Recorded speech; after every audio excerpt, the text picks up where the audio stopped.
अरे मोटा भाई रुको मेरे लिए। रुक जाओ। क्यों चिल्ला रहा है? ये आग तुमने लगाई है ना? अपना मुंह बंद रख, मार खिलवाएगा क्या? ये टमरेल क्यों लाया है? आग बुझाने के लिए लोग सारे बर्तन ले गए थे, मेरे लिए सिर्फ यही बचा था, इसीलिए ले आया। ये तुम्हें टमरेल दिखता है क्या? मुझसे दूर रखो यार इसे तुम। जल्दी करो, फायर ब्रिगेड को बुलाओ। लैंडस्लाइड हुई है, चलो हटो, रास्ता छोड़ो। अरे नहीं, वो गुफा जल गई तो सारे कीड़े ऊपर आ जाएंगे। घूरना बंद कर और जल्दी चल।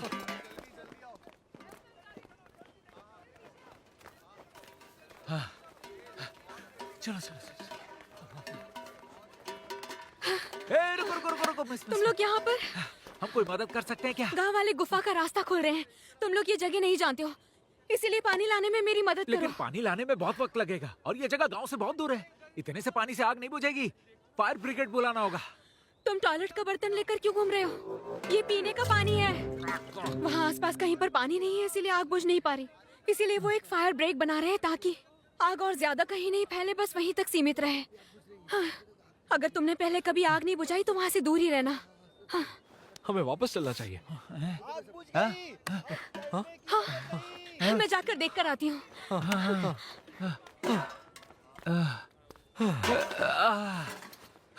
आग तो बुझ गई, सारे कीड़े भी जलकर मर गए होंगे। नहीं, मुझे ऐसा नहीं लगता। अगर एक भी कीड़ा जिंदा बच गया ना तो पूरे गांव को खत्म कर सकता है। मुझे खुद जाकर देखना होगा। मैं तुम्हारे साथ चलता हूँ। नहीं नहीं, तुम जाओ, तुम्हारे लिए खतरा हो सकता है।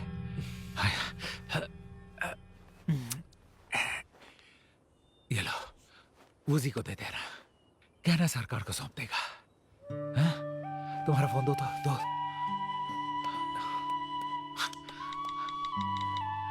ये मेरा नंबर है, जरूरत पड़े तो कॉल कर देना, ठीक है? हम फिर मिलेंगे। चलता हूं। मोटा भाई तो दिलवाला निकला यार।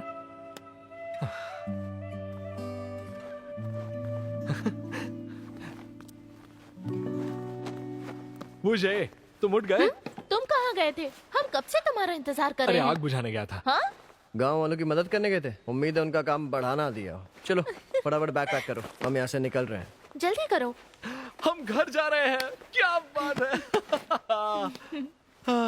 सुनो, ये बताओ, किसी को चोट तो नहीं लगी ना? चिंता मत करो, आग बुझ गई है, गुफा भी ढह गई है, कब्र तक कोई नहीं पहुंच पाएगा। और मोटा भाई, वो भी तुम्हारे साथ ही गया था ना आग बुझाने?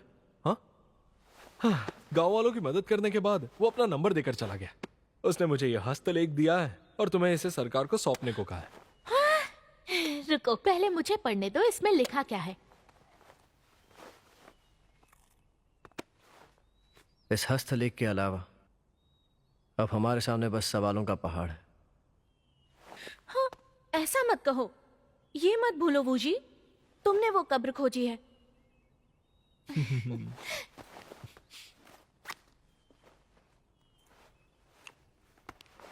बाय द वे वूजी, मुझे तुमसे एक पर्सनल सवाल पूछना है। मास्टर वो कह रहे थे गुफा में तुमने उस लड़की की बहुत मदद की, क्या ये सच है? सच कहूं तो मुझे नहीं लगता कि निंग बुरी लड़की है। तुम्हें पता भी है तुम क्या कह रहे हो? चोर जैसा भी हो, चोर चोर होता है। जिस निंग को मैंने देखा वो अलग है, वो असल में कैसी है तुम नहीं जानते। तुम ये क्या कह रहे हो? कहीं नींद में तो नहीं बड़बड़ा रहे? मैं बिल्कुल भी नींद में नहीं हूँ। और हाँ, मुझे ये तो बताओ कि ये बांग आखिर है कौन? क्या उसने अकेले वो कब्र खोजी? कल शाम ही मेरी उससे मुलाकात हुई। उसके जैसा आदमी भी आर्कियोलॉजिस्ट हो सकता है। मोटा भाई, मैं सिर्फ इतना कह सकता हूँ कि हमारे मोटा भाई जैसा दुनिया में कोई नहीं है।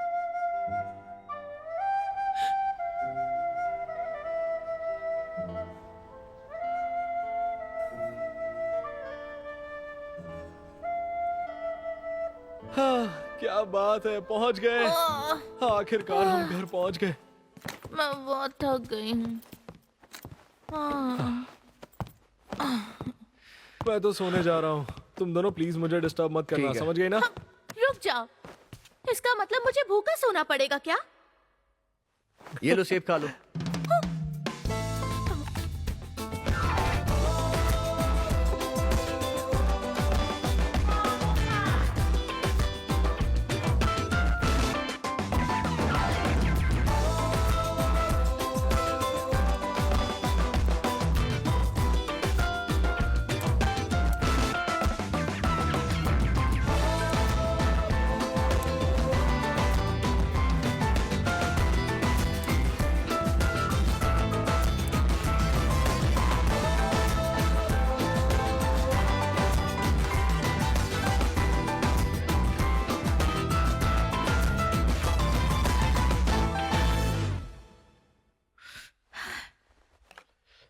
खाने की बात ही कुछ और होती है। खाना लाजवाब था, मैंने पेट भर के खाया है। ए वूजी, मुझे पता नहीं था तुम इतने अच्छे शेफ हो यार। असल में हम तीनों को तो फूड क्रिटिक होना चाहिए था। तुम नई नई डिशेस की खोज करते और हाय तुम आर्टिकल्स लिखते। और तुम क्या करोगी? क्या करूंगी मतलब? मैं बैठकर खाना खाऊंगी। हाँ, सफाई में हाथ नहीं बटाओगी? ये क्या? मैंने अभी अभी खाना खाया है, मुझसे मेहनत करवाओगे? मेरे पेट में दर्द होगा, मैं जाकर आराम करती हूँ।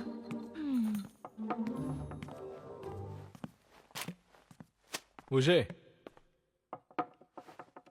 अब तुम क्या सोच रहे हो?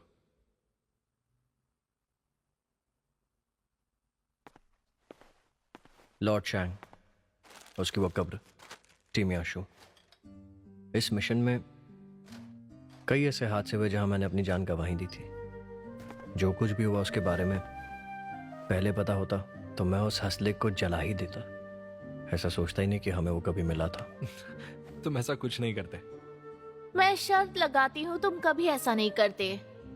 वूजी कभी चोरों को हमारे देश की विरासत आसानी से लूटने नहीं देता। इसीलिए अगर तुम्हें अतीत में जाने का मौका मिलेगा फिर भी तुम वही करोगे, क्योंकि तुम इमोशनल फूल हो। वहां बैठे बैठे लेक्चर मत दो। हमारी मदद करो। यार अभी भी कुछ बातें हैं जो मेरी समझ में नहीं आ रही। पहली तो वो निंग, मुझे नहीं लगता उसने खाली हाथ लौटने के लिए मंगोलिया से उस कब्र तक हमारा पीछा किया होगा। अजीब तो है ये, नहीं? उन्हें देखकर लगता है कि वो कब्र लूटने वाली कोई मामूली गैंग तो नहीं है।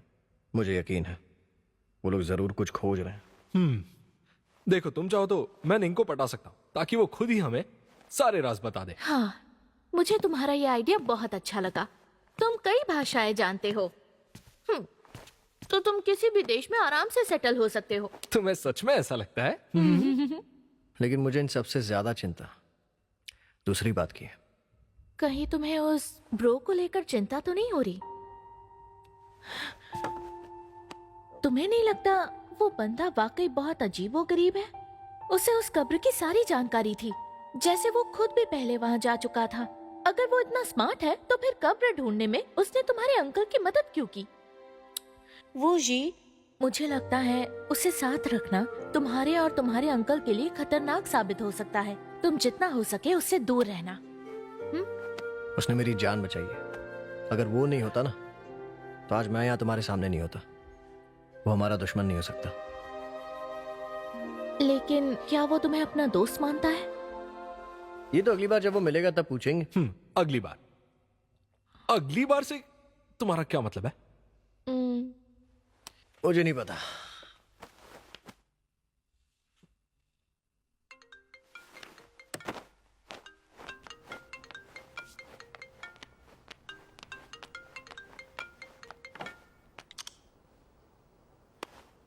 हेलो, हाँ चाचू।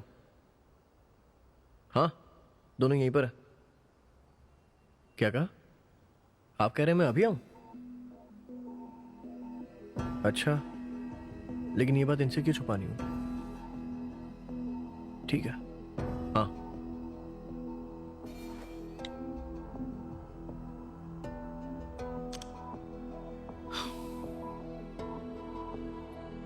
चैंग चैंग, तुम हमेशा कहती रहती हो ना तुम्हें वेस्ट लेक देखना है। अभी मौसम अच्छा होगा वहाँ, चलो वहाँ चलते हैं और लजीज खाने का लुत्फ उठाते हैं। क्या बात है! मैं सपना तो नहीं देख रही हूँ ना?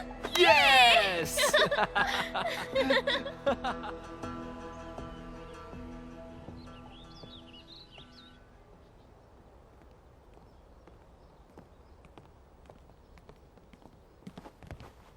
तुम और क्या खाना चाहती हो? मैं तुम्हारी गेस्ट हूँ, इसीलिए कंजूसी मत करो। मुझसे क्यों कह रही हो? हाँ? उसे भी कहो ना। ए वो जी, क्या सोच रहे हो? अब कहाँ चले? यार मैंने दरवाजा लॉक तो किया था ना। हाँ? मुझे कैसे पता होगा? लगता है बाहर निकलते वक्त मैं लॉक करना भूल गया हूँ यार। क्या कह रहे हो? मैं वापस जाकर देखता हूँ। तुम लोग तालाब के पास मेरा इंतजार करो, मैं चेक करके आता हूँ, ठीक है? जल्दी आना, हम वेस्ट लेक रेस्टोरेंट में इंतजार करेंगे। और तुम डबल चेक नहीं कर सकते थे? लेकिन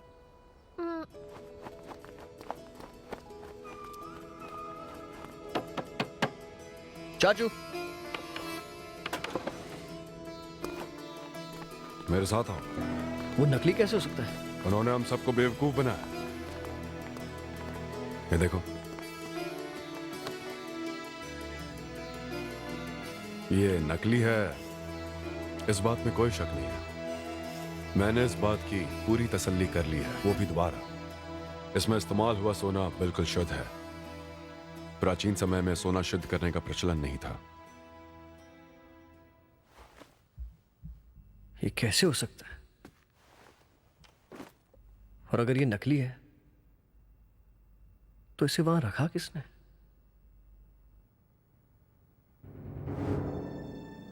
क्या वो ब्रो हो सकता है? मुझे पहले से उस पर शक था।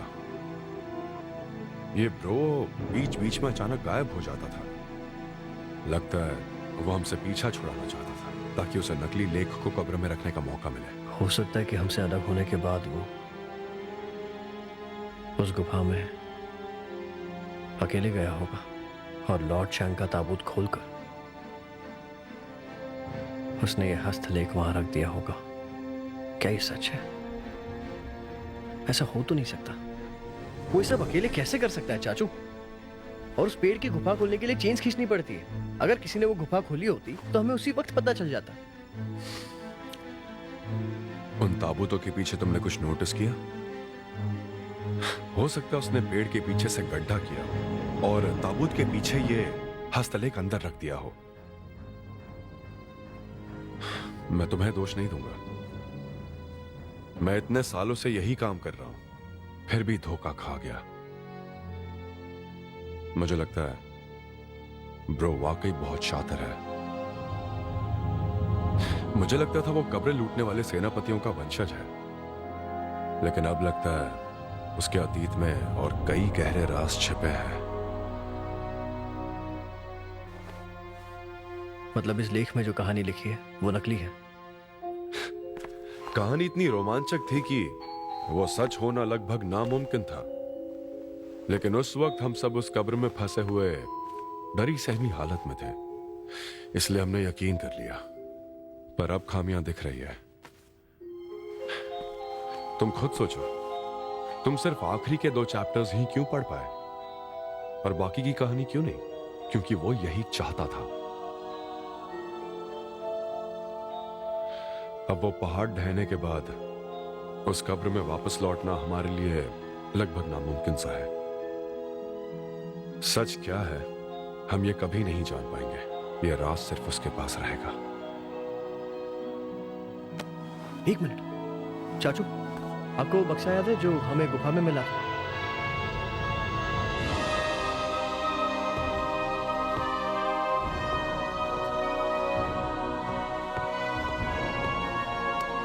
यही है वो बक्सा जो उस लोमड़ी की लाश पर मिला था।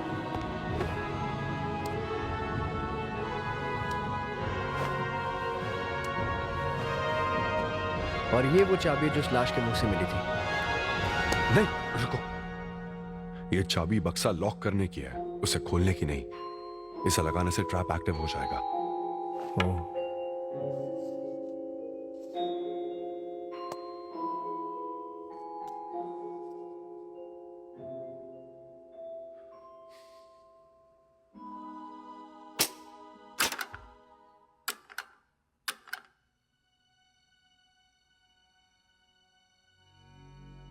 ये बॉक्स वाकई बहुत प्राचीन है।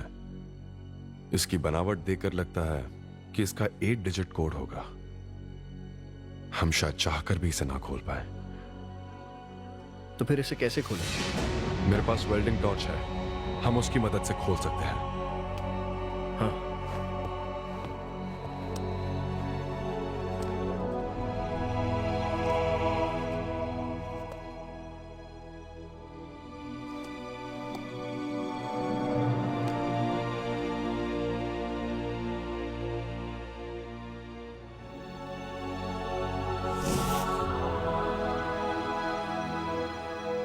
अजीब बात है, बेल्ट पर ये नंबर्स क्यों लिखे हैं?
क्या कर रहे हो?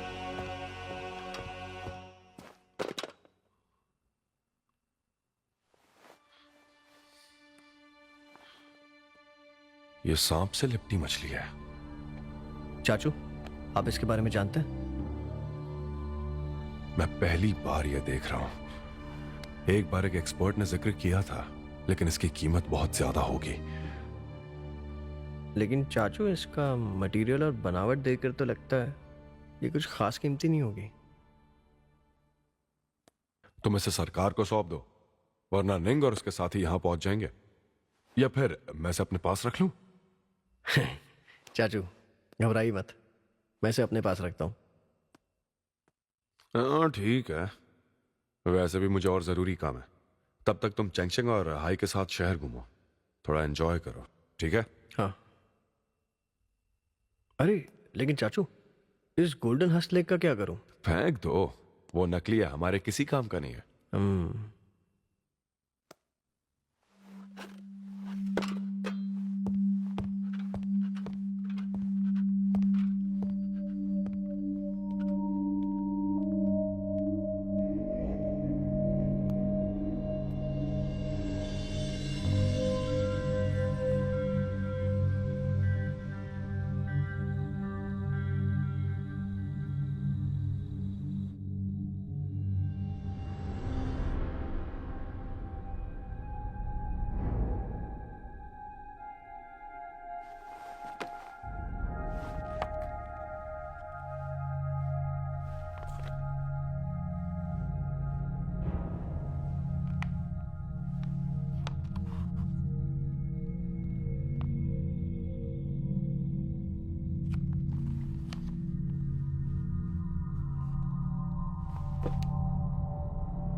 तुम्हें एक बात कहूँ, मुझे उस लॉर्ड शैंग के लिए बुरा लगता है।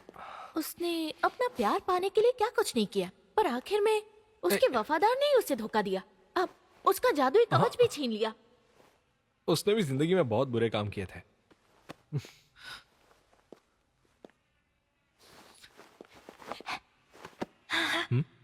सुनो ना, तुम्हें ये बात अजीब नहीं लगी कि हमारा वोजी कैसे उस चोर लड़की पर लट्टू हो गया था?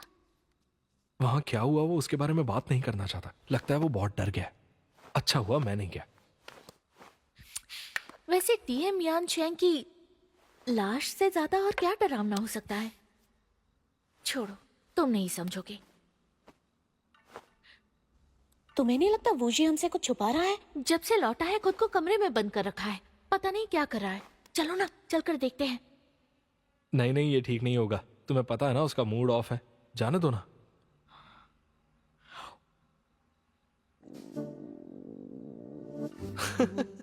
तुम्हें फिर से भूख लग रही है? घूमने गए थे तब इतना सारा खाना तो खाया था तुमने, और अब ये चिप्स खा रही हो।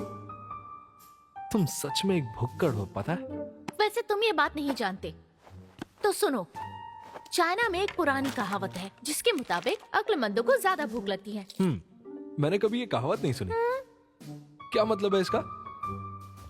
इसका मतलब है आदमी का दिमाग तभी चलता है जब उसका पेट पूरी तरह भरा हो। इसीलिए मैं हमेशा कुछ न कुछ खाती रहती हूँ। इससे याद आया, चलो डिनर करते हैं। शायद तुम सही कह रही हो। चलो ठीक है, मैं उसे लेकर आता हूँ। हाँ हाँ, जल्दी जाओ, भूख लगी है। वो जी, डिनर टाइम।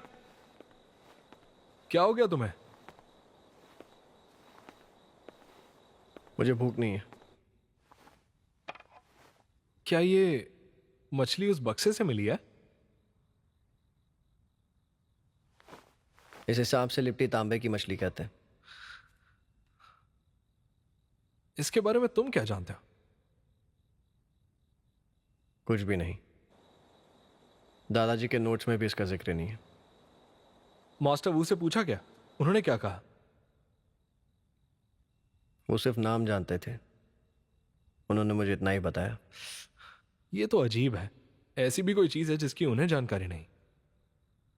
उन्होंने जो बात कही वो मुझे बड़ी अजीब लगी। वो शायद मुझसे कुछ छुपा रहे हैं। तो क्या कहा उन्होंने?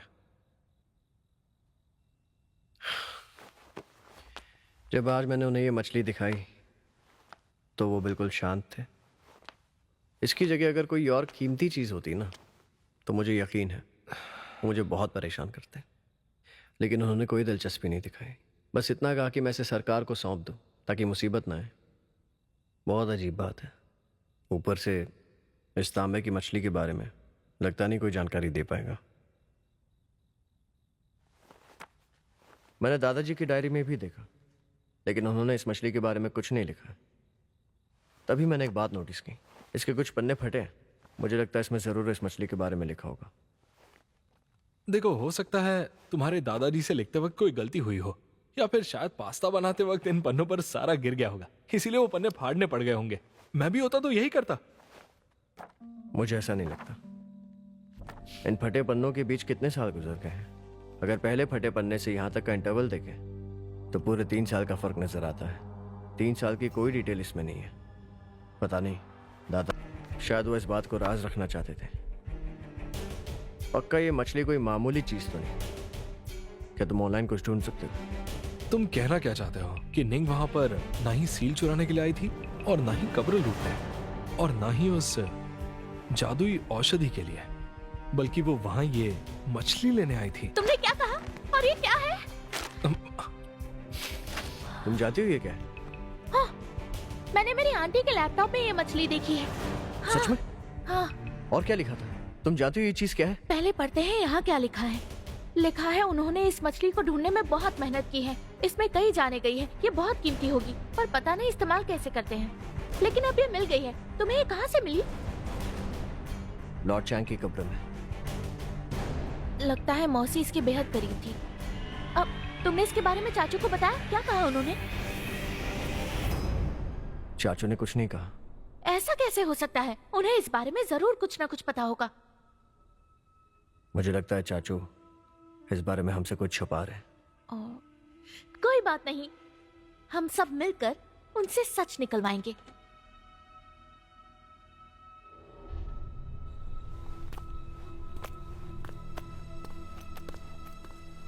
अंकल आइए। अरे चाचू, मास्टर बू, आइए, हम कब से आपका इंतजार कर रहे हैं। आप इतनी देर कहाँ थे? मैंने आपके लिए खाना बनाया तुम है। सब मेरे घर में क्या पहले कर रहे बैठ हो? जाइए। मुझे पता है कब्र से निकलने के लिए आपने जान की बाजी लगाई थी। बचने की खुशी में मैंने आपके लिए स्वादिष्ट खाना बनाया है। आप यहीं रुकिए, मैं खाना लगाती हूँ।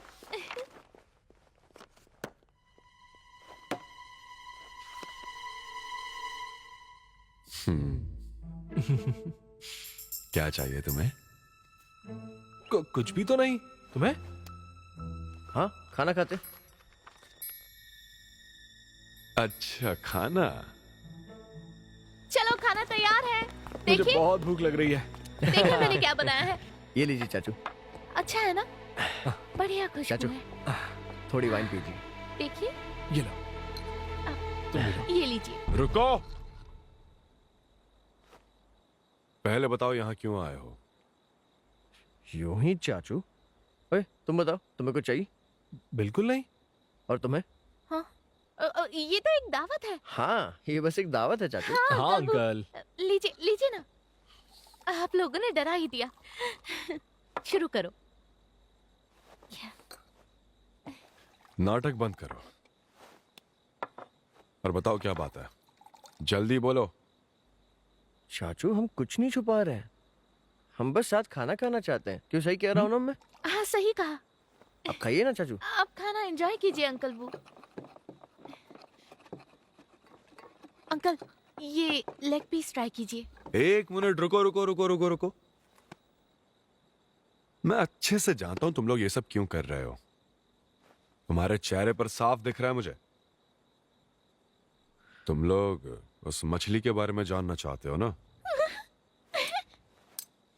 इसका मतलब आप पहले से जानते थे कि हम तीनों क्या चाहते हैं, और आप भी हमें ये बताने के लिए बेताब हैं कि ये काम कैसे करती है ना?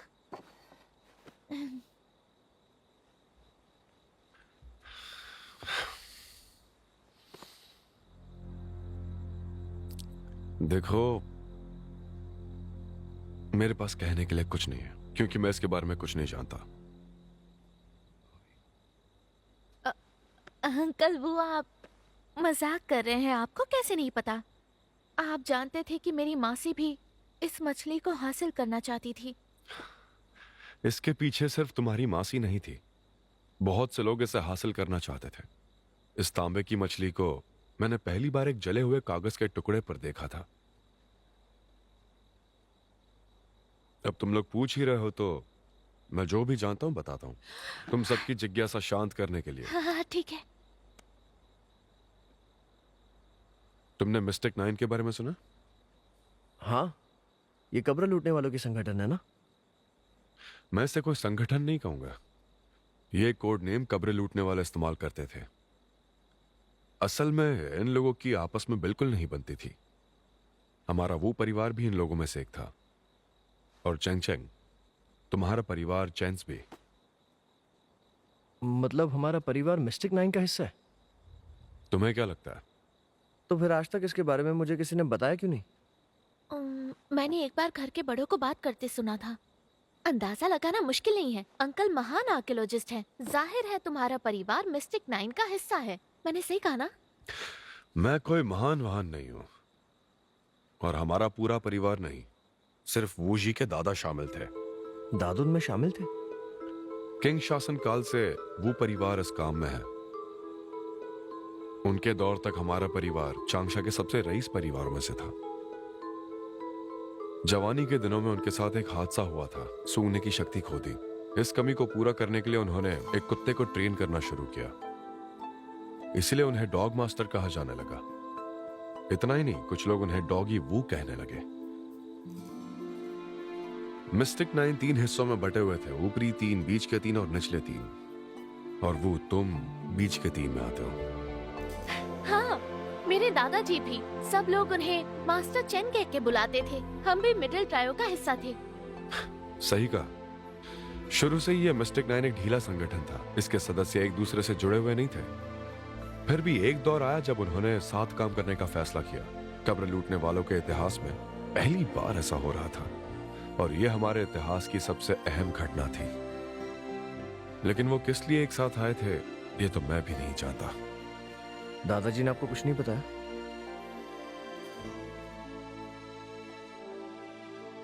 एक बार जब मैं छोटा था, बाबा ने अचानक कहीं जाने का फैसला लिया।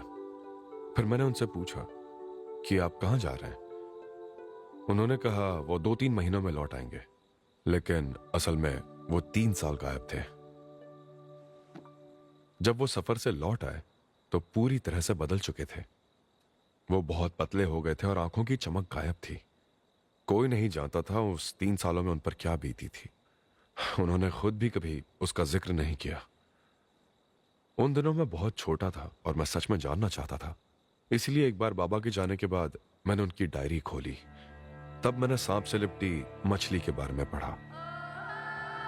डायरी में क्या लिखा था?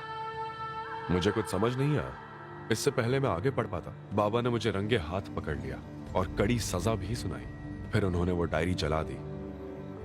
उसके बाद परिवार में किसी ने उस मछली का जिक्र नहीं किया। अब समझ गई। शायद इसलिए मेरे घर वालों ने कभी इसका जिक्र नहीं किया, और इसलिए मैं इस जवाब का पीछा करते हुए यहाँ तक आई। जवानी में मैं भी तुम लोगों की तरह था। मुझे बात जानने की बहुत जिज्ञासा थी, इसलिए मैंने खुद इस मामले की छानबीन शुरू कर दी, लेकिन कुछ हाथ नहीं लगा। कहते हैं मिस्टिक 9 के 3 साल चले इस मिशन में वो लोग पूरी तरह बर्बाद हो गए। उसके बाद मेरे बाबा ने यह कहा कि अब से कोई भी कब्र नहीं खोजेगा। हाँ, हमारे घर में भी ऐसा ही हुआ। उस हादसे से मेरा परिवार आज भी उभर नहीं पाया। वो मछली यकीनन इस अभियान का अहम सुराग थी, लेकिन इसका इस्तेमाल कैसे करना है ये मैं आज भी नहीं जानता। अगर आपने ये हार मान लिया अंकल, तो फिर हम क्या कर सकते हैं? इसका राज मिस्टिक 9 के आखिरी सदस्य परिवार के पास है, और उनकी लीडर है हुओ परिवार की तीसरी बेटी, जिसे सब मैडम हुओ कहते हैं। मैंने सुना है कब्र लूटने का काम छोड़ने के बाद उन्होंने बीजिंग में एंटीक्स का काम शुरू किया। तो फिर अब हमें बीजिंग जाने की तैयारी करनी चाहिए। वहां क्यों जाना है? उस मैडम हु से मिलने के लिए। वोशी, तुम वाकई बहुत भोले हो। तुम्हें पता भी है वो औरत है कौन। तुम्हें लगता है तुम जाओगे और वो तुम्हें मिल लेगी, और मिल भी ली तो क्या होगा? क्या वो तुम्हें राज बताएगी? अरे क्या पता, कर ले, कोशिश करने में क्या हर्ज है। मैंने तुम्हें ये सब इसलिए बताया था ताकि तुम उस मछली का ख्याल दिल से निकाल दो, ठीक है? लेकिन चाचू, बस बहुत हुआ, मुझे और कोई बात नहीं करनी। मैं जो जानता था मैंने बता दिया। फिर भी अगर तुमने उनसे मिलने की जिद की तो इतना याद रखना कि तुम्हारा मेरा रिश्ता खत्म। मुझे अपनी शक्ल मत दिखाना। चाचू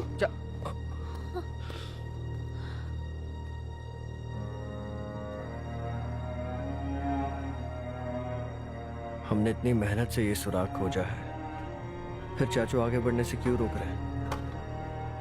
मुझे लगता है अंकल सीरियस बात कर रहे थे। शायद हमें उस मछली को भूल जाना चाहिए। तुम्हें क्या लगता है?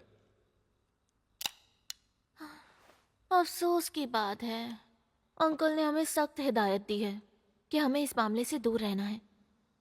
तो अब हम क्या करें?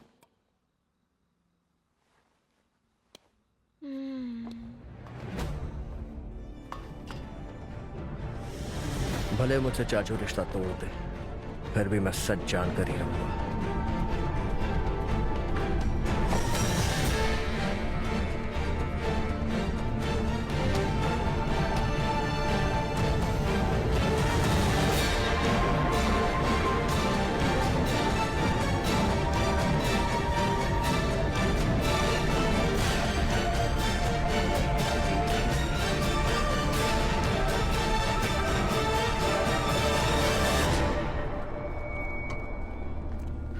ओह, तो ये है वो मशहूर पंजिया युआन मार्केट। तुम पहले यहाँ कभी नहीं आए? नहीं, कभी नहीं आया। तुम लोग आगे जाओ ना, मैं बस अभी आया। अब तुम अपना ख्याल रखना। तुम्हें पता है ये हाँ। पूरी चाइना का सबसे बड़ा एंटीक मार्केट है। यहाँ का सामान तो देखो, असली है या नकली है बताना मुश्किल है। एक्सपर्ट्स भी धोखा खा सकते हैं। जहाँ जितने टूरिस्ट आएंगे वहाँ उतने ज्यादा ठग मिलेंगे, गारंटी देता हूँ। हाय भी शिकार बनने वाला है। चलो मिलते हैं। 1200 1500। तो 1300 नहीं नहीं, बताया ना 1500। तो फिर 1400। नहीं नहीं, कह तो दिया ना 1500। हाँ ठीक है ठीक है। हाँ चैंग, देखो मुझे यहाँ क्या मिला है। ये वाकई एंटीक्स का खजाना है। ये असली जेड का है। सर ये हेयर पिन तो वाकई बहुत खूबसूरत है। बताइए आप हमें इसे कितने में बेचेंगे? मैं पहली बार यहाँ आया हूँ ना, इसीलिए मुझे अच्छा डिस्काउंट मिला है। इसकी असली कीमत है 3000। ये मुझे आधे दाम में दे रहे हैं। मुझे याद है तुमने कहा था जितना हरा उतना ज्यादा कीमती। जरा इसे देखो कितना चमक रहा है ना मुझे? लगता है तुम्हारे दोस्त को एंटीक्स की अच्छी जानकारी है। सुनो हाय, अगर तुमने पूरा दिन इस मार्केट का चक्कर लगाया तो यकीनन यहाँ तुम्हें सब पहचान लेंगे। अरे सुनो सुनो सुनो बेटा, मैं तुम्हें कुछ दिखाता हूँ। मैं इसकी खूबियाँ बताता हूँ, इसे गौर से देखो। हैं? कितना हरा और पारदर्शी है ये। तुम्हें ये खरीदना चाहिए क्योंकि इसमें बहुत सारे औषधि गुण भी हैं। इसे पहनकर तो तुम खिल उठोगी, सच कह रहा हूँ। लड़के तुम पर लट्टू हो जाएंगे। हाँ। आपका शुक्रिया। ये हेयर पिन कारीगरी Thank you का so much. खूबसूरत नमूना है, लेकिन इसकी क्वालिटी खास नहीं है। इसे हाथ में तौलते ही पता चल जाएगा। और ये वाकई किंग दौर का है या नहीं, ये तो आप हमसे बेहतर जानते हैं। ये क्या कह रहे हो? मतलब ये मुझे बेवकूफ बना रहे थे? तो अब जाकर तुम्हें ये बात समझ आ रही है क्या? फिर भी मुझे लगता है ये हेयरपिन बहुत खूबसूरत है। मुझे लगता है ये सस्ते में मिल रहा है। ये जेड की ही बनी है। अगर तुम्हें पसंद आ रहा है तो तुम इसे खरीद सकते हो। बस दाम सही होना चाहिए अंकल। अब सही दाम लगाइए। बड़े तेज और होशियार हो। अगर लेना ही चाहते हो तो ठीक है, तो मैं इसे तुम्हें 150 में दे दूंगा। आखिर मुझे भी तो 2 पैसे मिलने चाहिए। क्या है ना, मेरा भी लंबा चौड़ा परिवार है। 3000 से सीधा 150? क्या बात है। हाँ हाँ मुझे चाहिए। अब रुकिए अंकल, 150 भी ज्यादा है। मैं इसके आपको सिर्फ 100 दूंगी। अरे अब क्या कहूँ, 50 के लिए ऐसा क्यों कर रही हो बेटा? डील पक्की, हम 100 देंगे। हाय पैसे दो। हाँ हाँ आपका शुक्रिया। ठीक है चलो। क्या बार्गेन किया है। भले ही ये असली जेड ना हो, लेकिन बहुत खूबसूरत है। ये तुम्हारे लिए। मुझे एंटीक एक्सेसरीज पहनने का शौक नहीं है। क्यों ना तुम इसे अपने पास रख लो, हो सकता है किसी लड़की को जल्दी ही तोहफा देना पड़े। ठीक है, मुझे बहुत मजा आ रहा है। मैं चला शॉपिंग करने, बाद में मिलते हैं। जरा ध्यान रखना, फिर से धोखा मत खाना। हाँ नहीं खाऊंगा भाई। मैं भी उसके साथ जाती हूँ, तुम घबराओ मत, मैं संभाल लूंगी। मोटा भाई के यहाँ मिलते हैं, ठीक है? ठीक है।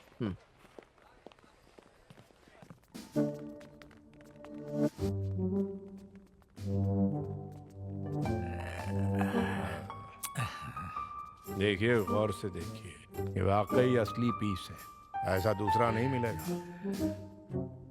ऐसे कई नमूने देख चुका हूं। सच कहूं, तुम्हारा जो ये पीस है ना, एकदम डिफेक्टिव है। लगता है तुम्हें एंटिक्स की जानकारी नहीं है। क्यों? ठीक है, ऐसा है तो पूरा मार्केट छान कर आ जाओ। देखो, मैं सालों से इस बिजनेस में हूं और आज तक ऐसे नकली नमूने कई सारे देख चुका हूं। आज तक मुझसे कोई गलती नहीं हुई है। फिर से एक बार सोच लो। हाँ, एक बार मैं यहां से चला गया ना, तो दोबारा ऐसा मौका नहीं मिलेगा। जाओ भाई, मैंने सोच लिया।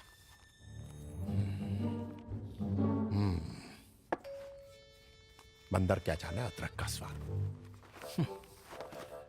नमस्कार, आगे हम नहीं मिलेंगे। एक्सक्यूज मी सर, एतराज ना हो तो क्या मैं वो पीस देख सकता हूँ? मुझे एंटिक्स जमा करने का शौक है। इसके बारे में कुछ जानते हो? थोड़ा सा, इतना ज्यादा नहीं। ओए, मेरी बात सुन लो। तुम लोग बेकार में मेरी दुकान के अंदर भीड़ लगा रहे हो बे। अरे बात करना है, कहीं और जाके करो ना।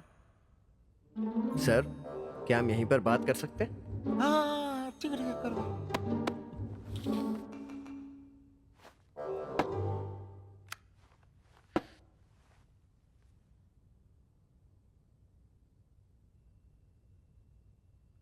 अरे वाह, क्या बात है। अरे क्यों बकवास कर रहे हो? मैंने कहा ना डिफेक्टिव पीस है। अच्छा सर, लगता है इस बार आपसे गलती हो गई है। ये पीस डिफेक्टिव नहीं है, बल्कि शांग राज घराने का वाइन ग्लास है और इसकी कंडीशन काफी अच्छी है। फ्लैट बेस और सीधा खड़ा है, लेकिन आपको थोड़ी देर हो गई। ये शांग शासनकाल के आखिरी दौर का है। अच्छा, इस पर बना पैटर्न देखिए। देख कर लगता है ये जूमॉर्फिक मोटिव ब्रॉन्ज के वाइन ग्लासेस में से एक है, जो 1965 में एनोई स्टेट फिजी जिले के यिगुआन में मिले थे। मगर क्या बेटा? मगर बात यह है कि इस कप में जूमॉर्फिक टाइप के पिलर्स नहीं दिखाई दे रहे। देख लिया ना, मैंने क्या कहा था। ये तो मैं जानता हूं कि ये शैंग शासन काल का वाइन ग्लास है, लेकिन इसमें कुछ खामियां हैं, इसीलिए मैंने कहा था कि ये डिफेक्टिव पीस है। समझे? सही कहा ना? ऐसा जरूरी नहीं। अगर ये चीज वाकई डिफेक्टिव है तो कहीं से टूटा तो होगा, लेकिन इस पीस में ऐसा कुछ नहीं है। इसका मतलब है कि ये चीज असली है। तो सर, आप इसकी क्या कीमत लगाओगे? पूरे 3 लाख। सिर्फ 3 लाख? ये रकम ज्यादा नहीं है। सच कहूं तो इससे पहले ऐसी चीज बाजार में नहीं आई थी, इसलिए हो सकता है इसके लिए बड़ी बोली लग सकती है। बदकिस्मती से इस वक्त मेरे पास इतने पैसे नहीं है। एक काम करते हैं, लाई मुझे दीजिए। अब आप इसे बेचने के लिए इतनी दूर से मेरे पास आए हैं, तो मैं आपको खाली हाथ कैसे भेजूं? ठीक है, मैं इसकी पूरी कीमत चुका देता हूँ। 3 लाख देना है ना? मैंने इसके साथ सौदा कर लिया है। लेकिन आपने सुना ना, इस वक्त इसके पास उतने पैसे नहीं है। अब देखा? हाँ, ये आप मुझे क्यों नहीं बेच देते? अगर इसे चाहिए होगा तो ये बाद में मुझसे खरीद लेगा ना। हाँ? ले। मुझे डर है कि तुम मुझे इस कीमत पर नहीं बेचोगे। ज्यादा से ज्यादा 3,10,000 होंगे। अब इतने भी पैसा नहीं है तो जाकर अपनी किडनी बेचो, समझे? ठीक है, मैं यही करूंगा। किडनी बेचोगे? हाँ, चलो उठो चलो। अब ये नाटक मत करो, 3 लाख बहुत ज्यादा है। चुप रहो, मुझ पर भरोसा है ना?